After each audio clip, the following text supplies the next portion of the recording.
Rubble अफवाज की गायूरी है।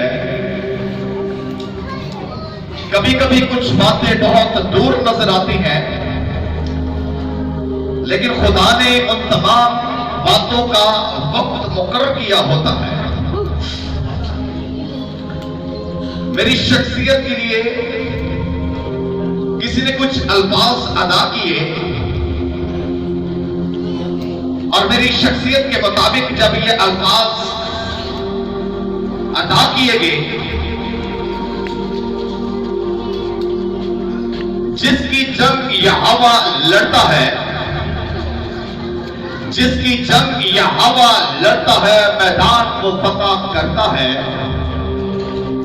जिसकी जंग यहोवा लड़ता है, मैदान को फतह करता है। बेआबाद से डर नहीं लगता है, बन नूर जब वो साथ चलता है। खौफ उसको ना कोई दहशत है, खौफ उसको ना कोई दहशत है, जिसको हासिल तेरी गुर्बत है। खौफ उसको ना कोई दहशत है, जिसको हासिल तेरी गुर्बत है। वो कहे हो जा तो हो जाए नामुमकिन मुमकिन, वो कहे हो जा तो हो जाए नामुमकिन मुमकिन। उसके अल्फाज में देखो कितनी ताकत है, जिसको हासिल तेरी गुर्बत है। खौफ उसको ना कोई दहशत है। हम सब यहां पर जितने मौजूद हैं, हमारे पास दहशत का रूह है। ऐसा रूह है जो हमें तमाम तरह की दहशतों से खौफ ना करने की तकवीत देता है। और हम तमाम के अंदर एक ऐसा जुनून और एक ऐसी दलेरी आ जाती है कि हम हर तरह की दहशत का सामना करते हैं। सो आज हमारे पैगाम का अनुमान है 666 का राज। और बड़ी खुदावन की हजूरी से मिन्नत और इल्तिजा के बाद खुदावन ने अपने इस कलाम को मुझ नाचीज पर अय्या किया। सो बाइबल मुकद्दस, ये जो खुदा का लाफानी लासानी ला तब्दील कलाम है, इस बाइबल मुकद्दस को किसी आलम की, किसी मुफक्कर की, किसी मुवस्सिर की जरूरत नहीं है। इस बाइबल को किसी आलम की जरूरत नहीं है।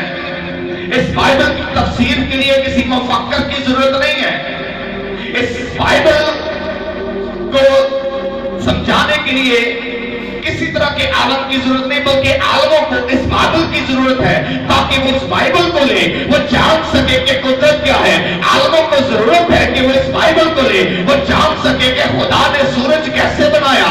आलमों को जरूरत है कि वो इस बाइबल को ले और वो जान सके कि खुदावंद ने पानी की सतह पर जमीन को कैसे टिकाया।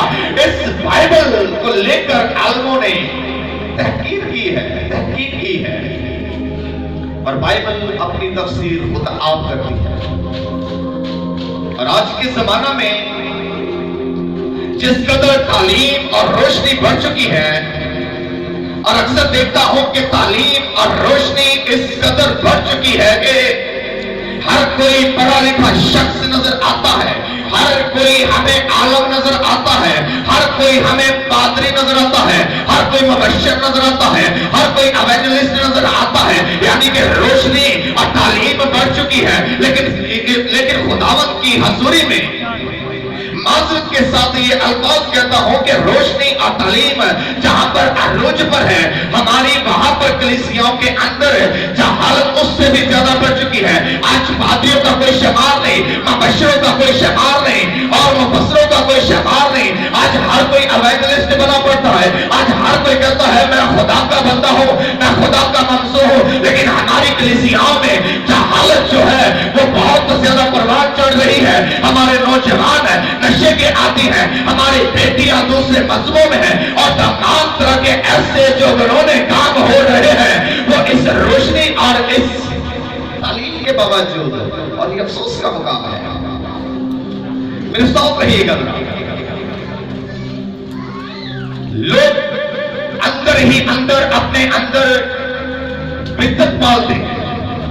हमारे अंदर बिदतें पाई जाती हैं, हमारे अंदर तरह की रस्में पाई जाती हैं, हमारे अंदर तरह के ख्यालात पाए जाते हैं। इस बाइबल को लेकर एक कहता है कि ऐसे था, दूसरा कहता नहीं ऐसे नहीं ऐसे था, और तीसरा कर कहता है वो दोनों नहीं ठीक है, मैं कहता हूं ऐसे है। सो इन बातों की वजह से हमारे अंदर बिदतें पाई जाती हैं। करते तो कलाम की बातें हैं मगर ना समझते हैं ना समझाते हैं, यानी योग गले के जैसे समझाने वाला वैसे समझने वाले।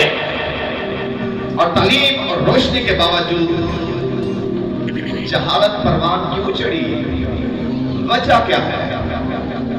सो जो अपने साथ बाइबल मुकद्दस लेकर आए हैं, बाइबल मुकद्दस में अमाल रसूलों के अमाल 20वां भाग और इसकी 29 और 30वीं इन दो आयात में अगर हम देखें तो पुराने एडिशन की बाइबल में सफा नंबर 130 पर अमाल की किताब 20 बाब 29 और 30 इन दो आयात में खुदा का वचन यूं कलमबंद करता है, यूं लिखा है, यूं मरकूम है।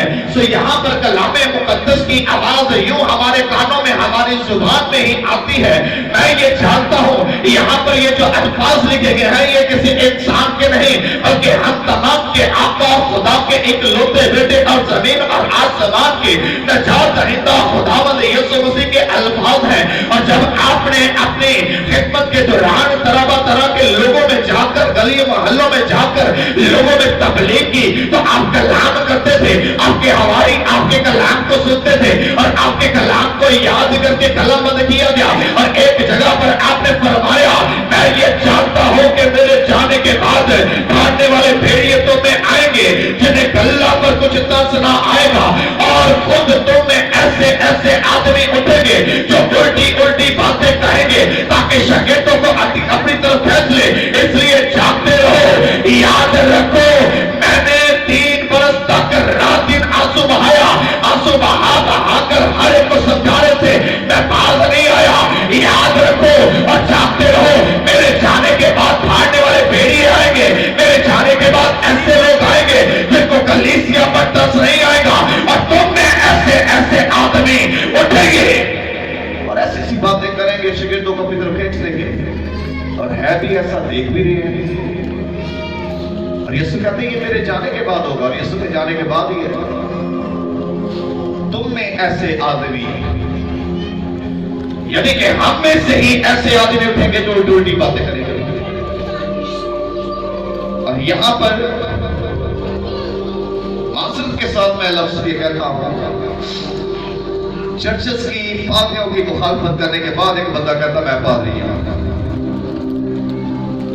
है वो चर्च के खिलाफ, है वो पादरी के खिलाफ, लेकिन खुद को खुदा का बंदा कहलाता है, खुद के अंदर वो बातें रखता है जिसका होना नामुमकिन है।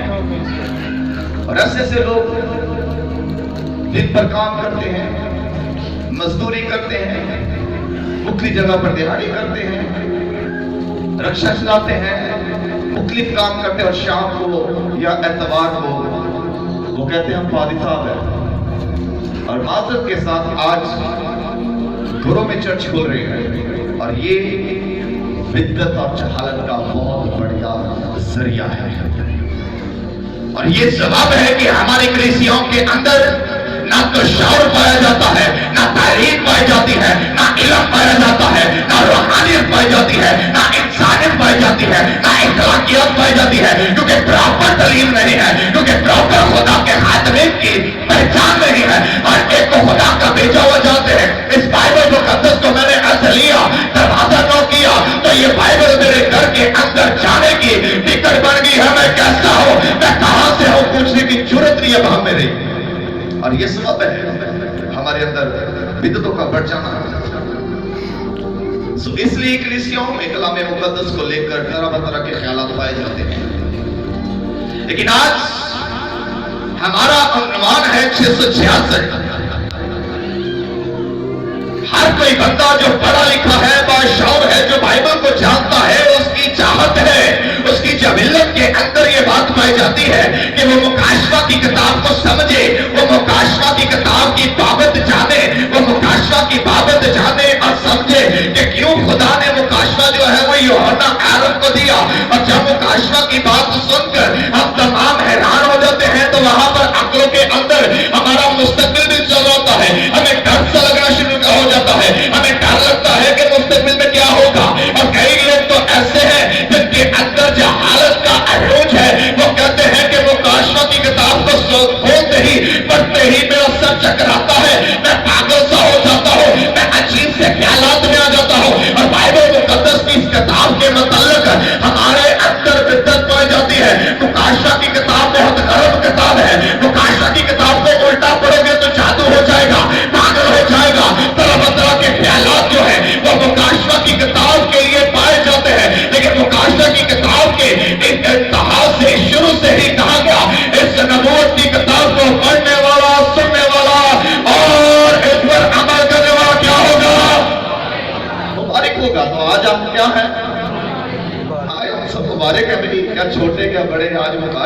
खुदा को लिए भी।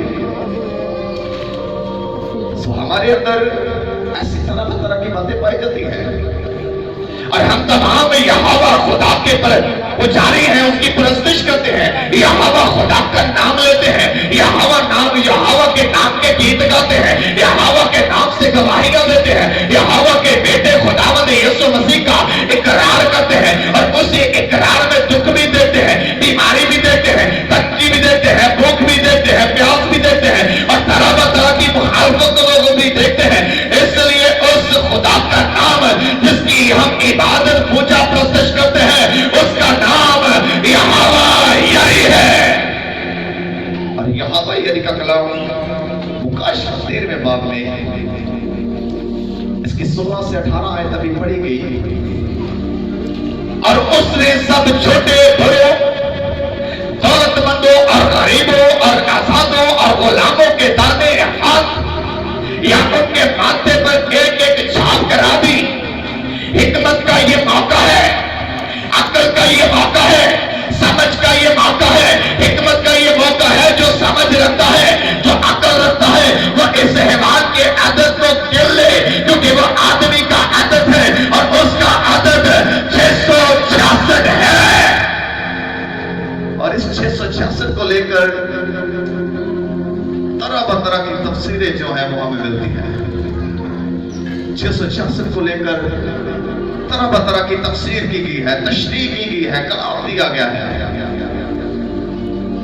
सो कुछ पासबानों ने इस 666 को लिया और 666 का नतीजा पेश किया और कुछ पासबानों ने कहा कि 666 जो है रोम के बिशप पोप, जो रोम के पोप बिशप है, ये 666 है, क्योंकि इनके हेड के ऊपर जो लिखा है उसके अदद निकाले जाए तो वो 666 बनता है। और कुछ पासबानों ने इसको कहा है कि ये 666 है, ये उसका अदद है, ये उसका बनता है, क्योंकि इसके हेड के ऊपर जो लिखा है उससे हम नंबर में लेकर आए और नंबर जब टोटल किए गए, नंबर जब जमा किए गए तो 666 बने। और उनका के रोम का पोप जो है वो 666 की अलामत है। और ये तफसीर की गई और किसी ने कहा कि नहीं, ये 666 है, कोई सिम है, कोई चिप है जो आने वाले वक्त में हमारे सरों पर या हमारी घोड़ी के अंदर लगा दी जाएगी। और जब हम मार्केट में जाएंगे,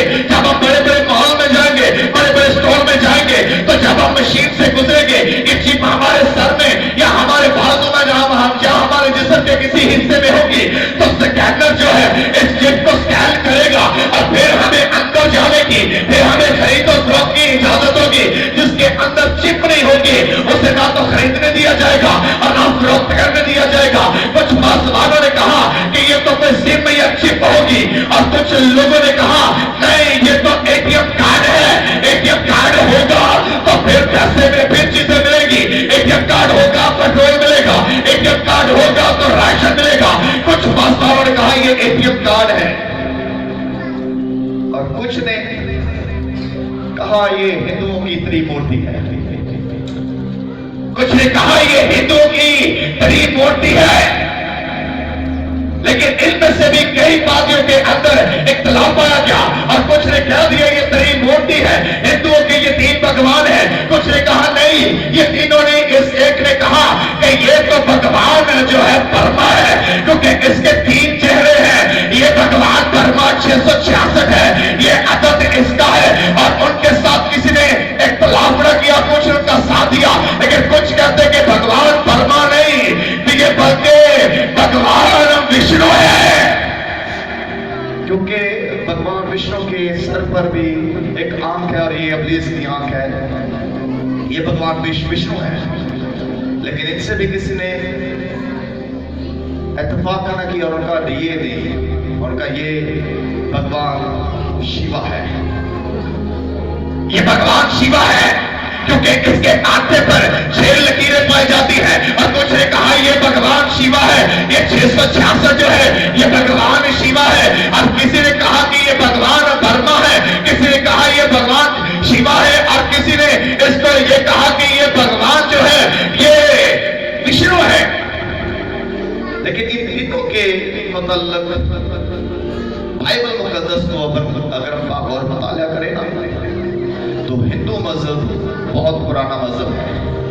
ये हिंदू जो है ये अहले यहूद से भी पहले है, हिंदू जो है यहूदियों से भी पहले है, हिंदू जो है यहूदियों से कहीं पहले है, इसलिए ये भी नहीं है। तो तरह तरह की स्टडी जो है हमारे सामने है। ना तो ये पोप है और ना ही ये कोई सिम है, ना कोई एटीएम कार्ड है, ना ये धर्म है, ना विष्णु है, ना शिवा है, ना ये दही मूर्ति है। इनमें से कोई भी 666 नहीं। और खुदा का बंदा कहता है और लिखता है, हिकमत का ये मौका है, जो समझ रखता है वो समझ ले कि उसका आदत 666 है और ये 666 आदमी का आदत है, किसी भगवान देवता का आदत नहीं है। और इब्लीस ने किया क्या? इब्लीस ने कहता उनके माथे पर, उनके हाथों पर मोहर लगा दी है, छाप लगा दी है। और जिन पर इब्लीस ने अपनी मोहर लगाई है, छाप लगाई है ना, ये इब्लीस की विरासत में आते हैं, इब्लीस के लोग हैं। इब्लीस के लोग वो गिने जाते हैं कि इब्लीस ने उनके माथे पर छाप की है। ये जो छाप 666 देख रहे हैं ना, ये छाप इब्लीस ने अपने लोगों पर की है। अब हमारी अक्लें हैरान है कि हमने ऐसा शख्स कोई नहीं देखा जिसने अपने माथे पर 666 लिखवाया हो। ऐसा कोई देखा नहीं जिसके बाजू पर 666 हो, क्योंकि हमारे नौजवान लोग जो है अपने हाथों पर, अपने सर पर जिस्म के किसी हिस्सा में टैटू बनाना पसंद करते हैं। लेकिन कभी भी हमने ऐसा कोई बंदा या बंदी, बेटा या बेटी, जवान या कवारा या बूढ़ा नहीं देखा जिसने अपने माथे पर 666 लिखवाया हो और कहता हिकमत का ये मौका है वो आदत गिर ले, क्योंकि ये आदत जो है ये आदमी का आदत है। ये आदत जो है आदमी का आदत है, उसका आदत है 666। लेकिन बाइबल मुकद्दस को जो अपने साथ लेकर आए हैं, काशा 14वें बाब की पहली आयत को देखें जरा। 14वें बाब की पहली आयत में लिखा है, फिर मैंने निगाह की तो क्या देखता हूं, फिर मैंने निगाह की तो क्या देखता हूं कि वह बर्रा सिय्योन के पहाड़ पर खड़ा है और उसके साथ 1,44,000 शख्स हैं जिनके माथे पर उसका और उसके बाप का नाम लिखा हुआ है। अभी यहाँ पर दूसरी पार्टी भी नजर आती है। वो तो थे इब्लीस के लोग, वो तो थे लूसीफर के लोग, वो तो थे जिसने बगावत की उसके लोग। लेकिन कहता है फिर मैंने निगाह की और क्या देखता हूं कि सिय्योन के पहाड़ पर वो खड़ा है और उसके साथ 1,44,000 शख्स है जिनके माथों पर, जिनके हाथों पर मोहर की गई है। और वो लोग किसके हैं? बाप के और बेटे के लोग हैं। इसका मतलब है कि दो पार्टियां हैं, एक तो इब्लीस की और दूसरी पार्टी जो है वो बाप और बेटे की है। और यहाँ पर आकर समझ जो है वो बहुत उलझ जाती है। तो 666 तो निशान है इब्लीस का, मगर खुदा के लोगों का निशान क्या है? बात लिखा है कि इब्लीस का निशान और उसका आदत 666 है, लेकिन खुदा के लोगों के माथों पर मोहर की गई है। और वो भी उसके बेटे के साथ, बर्रे के साथ सिय्योन के पहाड़ पर खड़े हैं। और इस्कियों का खत पहला बाब और उसकी 13वीं आयत को देखे तो मुकद्दस पालूस रसूल इस्कियों के खत पहले बाब की 13वीं आयत में फरमाता है, और उसी में तुम पर भी जब तुमने कलाम हक को सुना जो तुम्हारी निजात की खुशखबरी है और उस पर ईमान लाए, तो की मोहर जो है तुम पर लगी। जब तुमने यीशु को निजात रहिता कबूल किया, तब तुमने यीशु मसीह को खुदा का इकलौता कबूल कर लिया, तो वैसे ही खुदा का रूह तुम पर आ ठहरा। और ये रूह जो है वो तुम्हारे हाथों पर, तुम्हारे बदनों पर, तुम्हारी जिंदगियों पर एक पहाड़ की तरह है। जब खाते हैं तो रूह जुम्बिश करता है, जब खुदावंत के में मगन हो जाते हैं तो खुदा का रूह जुम्बिश करता है। और खुदा के लोगों की मोहर जो है वो खुदा का रूह है, क्योंकि सिय्योन के पहाड़ पर वो खड़ा है। और खुदा के लोगों की अलामत, खुदा के लोगों की अलामत पाक रूह है, और जिसके अंदर खुदा का रूह है। यहाँ पर बच्चा बढ़ रहा है, बच्चा हर कोई ये कहता है खुदा जो था, खुदा जो है और खुदा जो जल्द आने वाला है। और ये लफ्ज रूह के बगैर कोई नहीं कह सकता, ये लफ्ज हिंदू नहीं कह सकते, ये लफ्ज बाप का कोई और काम नहीं कह सकती, ये लफ्ज जिसका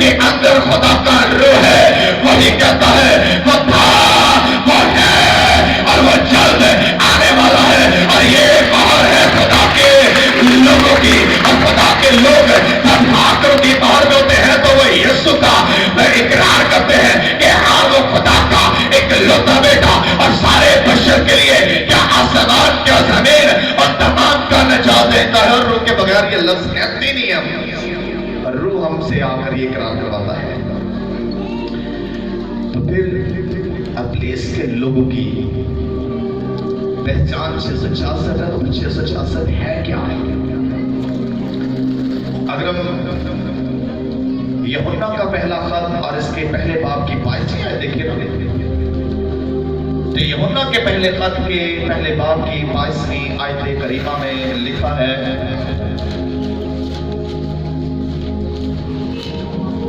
कौन झूठा है, कौन झूठा है सिवाय उसके जो यीशु के मसीह होने का इनकार करता है। मुखालिफ मसीह वही है जो बाप और बेटे का इनकार करता है। मुखालिफ मसीह है वो जो ना तो बेटे का इकरार करता है ना बाप का इकरार करता है, और कहता है कि कौन झूठा है सिवाय उसके जो ये मानता नहीं, सिवाय उसके जो इकरार नहीं करता, और कहता है कि झूठा भी वही है और मुखालिफ मसीह भी वही है जो बाप और बेटे का इकरार नहीं करता।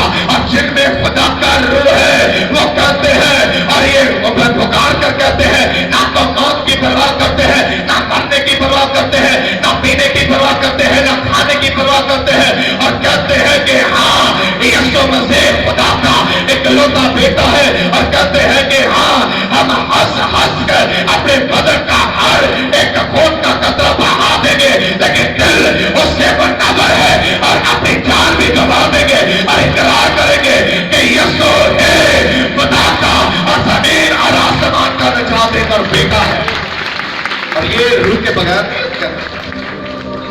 तो फिर कहता है कि हिकमत का ये मौका है, जो समझ रखता है वो इस हैवान का आदत गिन ले, क्योंकि वो आदमी का आदत है, उसका आदत 666 है। हम बचपन से खुदा के कलाम से सुनते हैं, तो बता सकता है छठे दिन क्या हुआ? छठे दिन क्या हुआ? छठे दिन क्या हुआ? छठे दिन मेरे साथ रहेगा ना। छठे दिन क्या हुआ? खुदा ने आदम को बनाया। छठे दिन खुदा ने आदम को तख्लीक किया और फरमाया आओ इंसान को अपने सूरत और शरीर पर बनाए। और तब छठा दिन था, छठे दिन में खुदा ने मट्टी को साना और बाप ने बेटे को रूह को अपने साथ लिया और आदम को अपनी सूरत पर, आदम को अपने शरीर पर तैयार किया, बनाया। और छठा जो आदत है ये ज़हन में रखे और कहता है हिकमत का ये मौका है, जो समझ रखता है वो समझ ले कि ये आदत किसका है? आदमी का आदत है, क्योंकि आदमी जो है वो छठे दिन बनाया गया है। मगर इसके बाद 7वां दिन हुआ, और 7वें दिन क्या किया खुदा ने? कोई बता सकता है? 7वें दिन क्या किया? आराम किया। और 7वें दिन को क्या दिया? बरकत दी। 7वें दिन को बरकत दी और खुदा ने आराम किया, 7वें दिन को बरकत दी। और यूं क्या हुआ? 7 दिन मुकम्मल हुए, यानी कि छठा दिन इंसान का, लेकिन 7वां दिन खुदा का।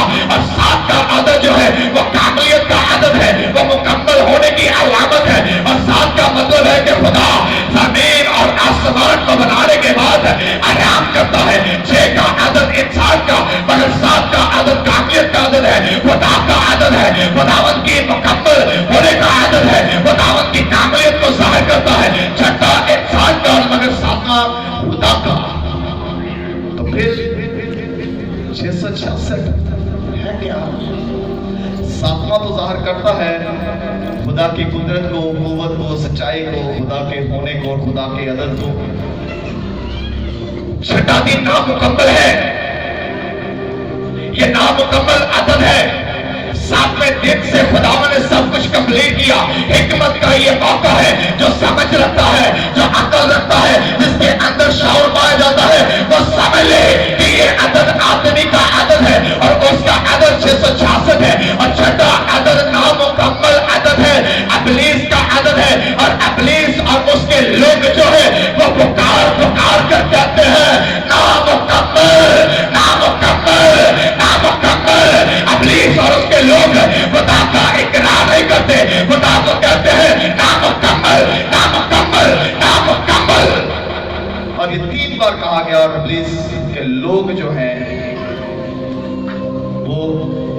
इनकार करते हैं खुदा का। और लूकास का 4 बाब और इसकी 8वीं आयत में देखें तो लिखा है, लूकास का 4 बाब की 8वीं आयत में अगर जाए तो लिखा है कि खुदा अपने तख्त पर बैठा है, और खुदा अपने तख्त पर बैठा है। खुदा के गिर्द जो है 24 तख्त हैं, और उन 24 तख्तों पर 24 बुजुर्ग हैं, और उन 24 बुजुर्गों के सर पर सोने का ताज है। और जैसे ही खुदा मालिक जो है उस तख्त पर बैठ गया तो 24 बुजुर्ग उठे और उन्होंने खुदा की शान में, उन्होंने खुदा की आन में, उन्होंने खुदा के इस्तकबाल में, उन्होंने खुदावंद के महलूम में, उन्होंने खुदावंद की आन में और उसके खुशामदी में अपने तख्तों से उठे और अपने सरों के ताज उतारे और उसके कदमों के आगे रख दिए, और कदमों के आगे जैसे ही उसके कदमों में अपने अपने ताज रख दिए। और कहता है कि उन 24 बुजुर्गों के गिर्द 4 जानदार है, और वो जानदार भी उसके हुजूर झुक गए, और सब बुजुर्गों ने खुदावंद की तमजीद की। और वैसे ही चारों जानदार भी दिन और रात बुलंद आवाज से पुकारते हैं, और वो 3 बार पुकारते हैं और 3 बार फिर शुरू कर देते हैं, और उनकी आवाज आसमान पर आलमे वाला पर 3 बार हमें सुनाई देती है। और वो 24 घंटे दिन रात पुकारते रहते हैं और कहते हैं कदूस कदूस कदूस, और लगातार ये आवाज उनके मुंह से निकल रही है। यानी कि उधर छेका आदत जो है वो अबलीस का है, लेकिन इधर खुदा के बंदे कहते हैं अबलीस तो क्या है, नाम कमल है, और हम कहते रहेंगे। तो जिसे नाम कमल कहता है वो तो कदूस है, वो तो कदूस है, वो तो कदूस है। और आज हम तमाम पीरों में कहते हैं हाँ कदूस कदूस कदूस, कादरे मुतलक जो था, जो है और जो जल्द आने वाला है। और ये 666 ना पोप है, ना सिम है, ना एटीएम कार्ड है, ना बर्मा, ना विष्णु, ना शिवा। ये 666 उसके इनकारियों का नंबर है, आदमियों का नंबर है। इब्लीस ने फरिश्ते तो आसमान से तोड़ लिए हैं, फरिश्ते तो नहीं ले हैं, फरिश्ते तो निकारी हैं। जमीन पर हम जैसे को लेकर फौज तैयार कर रहा, कहता है ये अदद आदमी का है, आदमियों को इकट्ठा कर रहा है। कभी कभी झलक नजर आती है, एक टोला होएगा, सारे एक साइड होंगे, एक टोला एक साइड होएगा, और ये नजर आता है कि आसमान पर भी ऐसे होगा। कभी कभी हमें लगता है कि एक ग्रुप धड़ाधड़ मुखालफत करता है, दूसरा को कह नहीं ऐसी खुदा को बात है, ठीक है। तो ये आदमी का आदत है, ना भगवान, ना सिम, ना कार्ड, ना वो, सिर्फ इंसान इब्लीस लेकर यीशु का इनकार करवाएगा। तो आज खुदा का कलाम कहता है हिकमत का ये मौका है, जो समझ रखता है वो समझ ले। और आज खुदा ने हमें समझने के लिए हिकमत दी है। आइए अपने सरों को झुकाएं और खुदावंद के हुजूर इकरार करें कि खुदावंद मैं भी आदमी हूं, मैं भी इंसान हूं, मुझे इब्लीस की इस छाप में ना आने दे, बल्कि तो मुझे बचा, ताकि मैं तो तेरे रूह में मामूर होकर उन जानदारों की तरफ कहता रहूं कदूस कदूस कदूस, जो कादे मुर्दे था है और जो जल्द आने वाला है, और वही इज्जत दौलत हक और शुक्रगुजारी के लायक है। और हमने अपने अंदर बाकरों की पावर इस तरह करवानी है, और हमने खुदा का इकरार किया है। और आज खुदावंद के आगे इकरार करें कि खुदावंद 666 से बचा, ताकि हम हमेशा तेरा इकरार करते रहें। ऐ खुदावंद, आज के इस मौसर और खूबसूरत कलाम के लिए तेरा शुक्र करते हैं कि तूने हमारी नाकस अक्लों को ये समझ फहम अता फरमाई कि हम 666 को समझें। आज हमने समझा कि जो तेरा और तेरे बेटे का और तेरी कायनात और तेरी कुदरत के इनकार में है, ये मोहर है, ये अलामत है, ये निशान है। ऐ खुदावंद, आज के इस ख्याल से हमें बड़ी बरकत दे, यीशु मसीह के नाम से आमीन।